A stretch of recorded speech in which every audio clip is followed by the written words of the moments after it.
नमस्कार, आप देख रहे हैं न्यूज 18 का डिजिटल प्लेटफॉर्म और मैं हूं आपके साथ जागृति खंतवाल।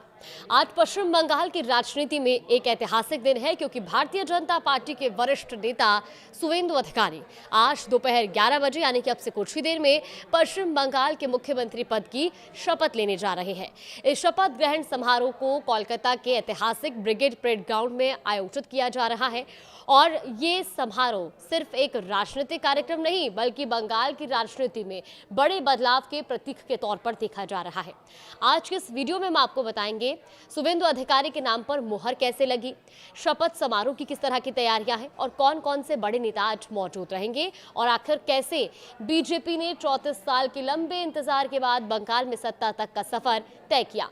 देखिए, सबसे पहले बात आज के शपथ ग्रहण समारोह की। सुवेंदु अधिकारी अब से कुछ ही देर में दोपहर 11 बजे मुख्यमंत्री पद की शपथ लेंगे और ये समारोह कोलकाता के ब्रिगेड परेड ग्राउंड में होगा, जो पश्चिम बंगाल की राजनीति का एक बेहद अहम राजनीतिक स्थल माना जाता है।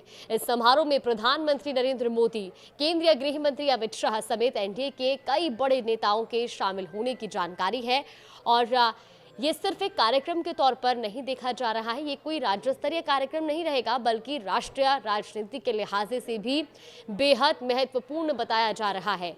अब बात करते हैं कि आखिर सुवेंदु अधिकारी के नाम पर फैसला कैसे हुआ। देखिए, बीते दिन यानी कि शुक्रवार को कोलकाता के कन्वेंशन सेंटर में बीजेपी विधायक दल की बैठक आयोजित की गई और इसी बैठक में सुवेंदु अधिकारी को विधायक दल का नेता चुना गया।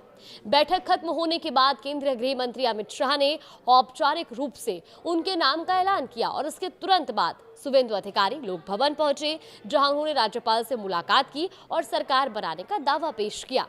यानी अब सारी संवैधानिक प्रक्रिया पूरी हो चुकी है और आज वो आधिकारिक तौर पर पश्चिम बंगाल के मुख्यमंत्री पद की शपथ लेंगे।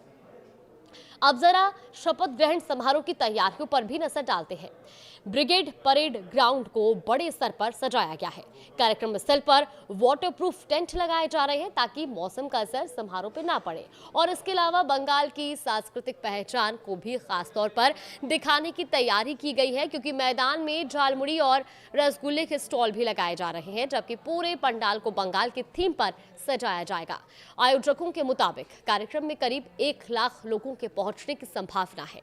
भीड़ और वीआईपी मूवमेंट को देखते हुए सुरक्षा के भी कड़े इंतजाम किए गए हैं और लगभग 4000 जवानों की तैनाती की जाएगी ताकि पूरे कार्यक्रम को सुरक्षित और व्यवस्थित तरीके से संपन्न कराया जा सके।